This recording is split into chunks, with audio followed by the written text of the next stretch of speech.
За та бүхний энэ өглөөний амар ирье.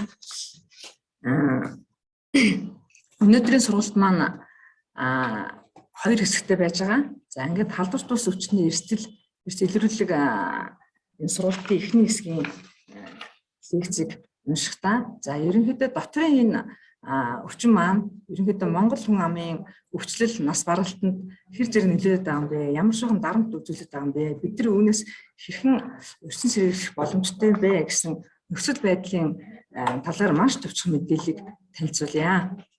За энэ хүн амын дунд зөнхлөн тохиолж байгаа халдварт болон халдварт тус өвчнөөс өвчин сэргийлэх, эрсдэлрүүлэх, үзлэг шинжилгээ онцлогооны талаарх ийм цахим сургалт маань үндэсний хэмжээнд зохион байгуулагдж байгаа. Ерөнхийдөө 10 чиглэлээр энэ сургалтууд явагдаж байгаа. За үүний нэг хэсэг нь болохоор энэ халдварт тус өвчний эрсдэлрүүлэхийн энэ сургалт байнамаа. За 4 удаагийн үндэсний хэмжээний том судалгаа явагдсан. Халдварт тус өвчин, осол гэмтлийн шалтгаан, эрсдэл өвчин зүйлийн тархалтын энэ судалгаа хийгдсэн байдаг. За энэ судалгаан дээр үндэслээд Монгол улсын 30-70 насны хүн амын дунд халдварт тус өвчний 4 гол өвчнөр нас барах магадлал нь дэлхий болон бүсийн дунджаас маш өндөр байгаа нь тогтоогдсон байдаг. За энэ дотрийн өвчлөл буюу халдварт тус өвчлөл маань хүн амын нийт өвчлөл болон нас баралт ялангуяа хөдөлмөрийн чадвар алдалт тогтоолтод тэргүүлэх байрыг эзэж байгааг маш товчхон дурдъя. Энэ жил болгон гаргадаг эрүүл мэндийн хөтөлбөрийн төвөөс гаргадаг эрүүл мэндийн үзүүлэлт 2020 оны байдлаар бол за хүн амын өвчлөлийн тэргүүлэх 5 шалтгаанд энэ тэргуунд хоол боловсруулах эртэн тогтолцооны эмгэг, за амьсгалын тогтолцооны өвчин, шээс зүрх судасны тогтолцооны эмгэг, за шээс бэлгийн тогтолцооны эмгэг тэргүүлж байдаг байна. За тэгвэл хэвтэн эмшүүлж байгаа энэ хүмүүсийн дунд зөнхлөн тохиолдох өвчил бас л энэ дотрийн өвчил тэргүүлсээр байдаг. За бөөрийн суганцрын өрөвсөл, за хатгалгаа, илгэний эмгэгүүд, за даралт ихсэх өвчин, зүрхний иршмийн өвчнүүд бол хэвтэн эмшүүлж байгаа хүмүүсийн дунд тэргүүлэх байрыг эзэж байгаа нь харагдаж байна. За түүнчлэн хөдөлмөрийн чадвар алдалт тогтоолгосон иргэдийн тоо өвчлийн бүтцээс харах юм бол жил болгон энэ дотрийн болон дотрийн өвчлөл, за сэтгцийн өвчлөл тэргүүлэх байрыг эзэж байдаг. За одоо улсын хэмжээнд бол 110 мянган хүн энэ хөдөлмөрийн чадвар алдалт тогтоолгосон иргэд байж идэг юм байна. За нас баралтын шалтгаанд мөн ялгаагүй тэргүүлэх 5 шалтгаанд энэ дотрийн өвчнүүд орж байна.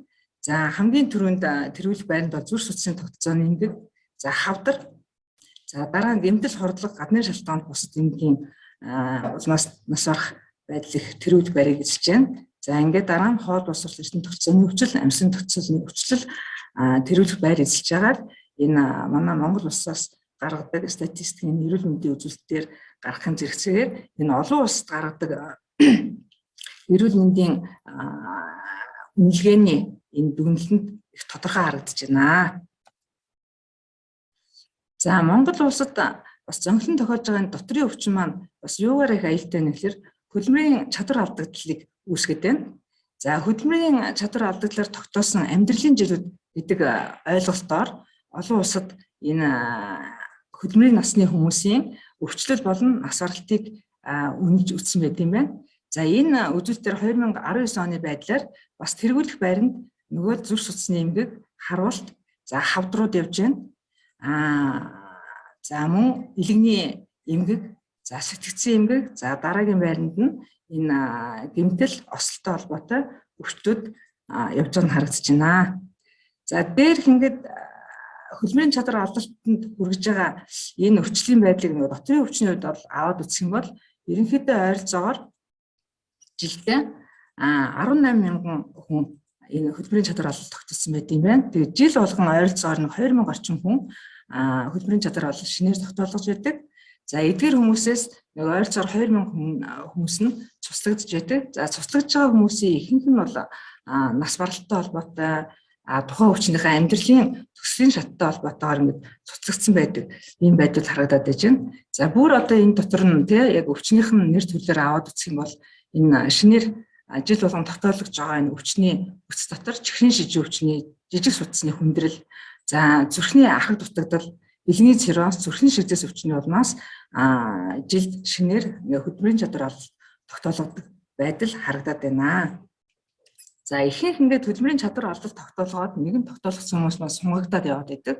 За ихэнх хүмүүс маань ингэж сунгагдж агаад тэтгэврийн насанд очиод яг нь байнгын асаргах шаардлагатай хүмүүсийн тоонд бас ороод шилжээд явдаг. Бас ийм тогтолцоо манад бас бүрдчихэд байж байна.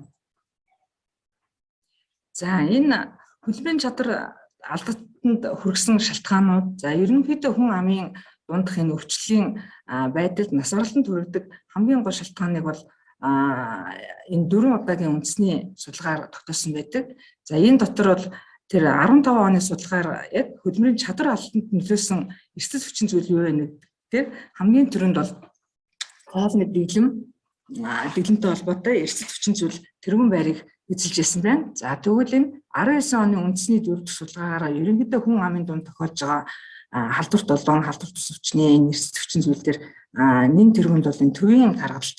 За дараа нь артерийн гипертенз, за хоолтой холбоотой асуудлууд энэ эрсдэл хүчин зүйл тодорхой чухал байрыг эзэж байгаа нь харагдаж байна. За Монгол Улсын засгийн газраас эрүүл мэндийн хууль, за төрөөс эрүүл мэндийн талаар баримтлах бодлого болон 2050 он хүртэл хөгжүүлэх Монгол Улсын хугацааны бодлого хүн амд үзүүлэх эрүүл мэндийн туслан үйлчилгээний чанар хүртээмжийг сайжруулах, за энэ тогтолцоог шинжлэх, шин шатанд гаргах юм том зорилтыг дэвшүүлсэн байдаг. За энэ хүрээнд тэгж байгаа нэг томоохон ажил бол одоо 2022 оны 5 сарын 1-ээс улс орон даяар энэ хүн амын нас хүйс эрүүл мэндийн эрсдэл суурилсан зохилон тохиолдох халдварт болон халдварт тус өвчнөөс өртсөн сэргийлэх, эрт хэдрүүлэх, үйлчлэг шинжилгээний онцлогыг зохион байгуулж байна. За энэ удаагийн энэ өртсөн сэргийлэх үзлэг маань өмнөх энэ өртсөн сэргийлэх үзлүүдээс юугаараа ялгаатай вэ гэхээр нэлээд өргөн цагаар хүрээг хамарсан байж байгаа. За хүн амын дунд тохиолдож байгаа халдварт болон халдварт тус өвчлийн эрсдлийг тогтоох, үнэлэх, за түүндэд тулгуурласан онцлогоо шинжилгээ, за эмчилгээ хийхэд чиглэсэн байдгаар онцлогтой байна. За энэ өртсөн сэргийлэх үзлэгт бол бүх насны хүмүүсийг хамруулж байна. За хүүхэд болон насан туршид дээр хамрагдсан.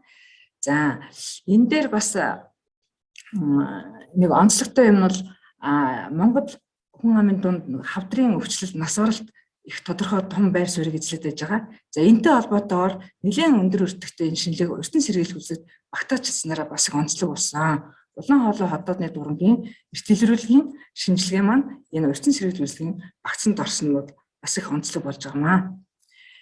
За эдгээр шинжилгээнүүд маань ерөнхийдөө хүн амын нас, хүйс, эрүүл мэндийн эрсдлийн байдлыг үнэлээд жил болгон хийгдэн ихэнх нь за зарим нь цөөн тооны юм шинжилгээнүүдтэй багцууд маань тодорхой насанд тодорхой хугацаанд хийгдэл өнгөрч байгаа ийм байдлаар энэ үйл ажиллагааг маань зохицуулахаар болж байгаамаа.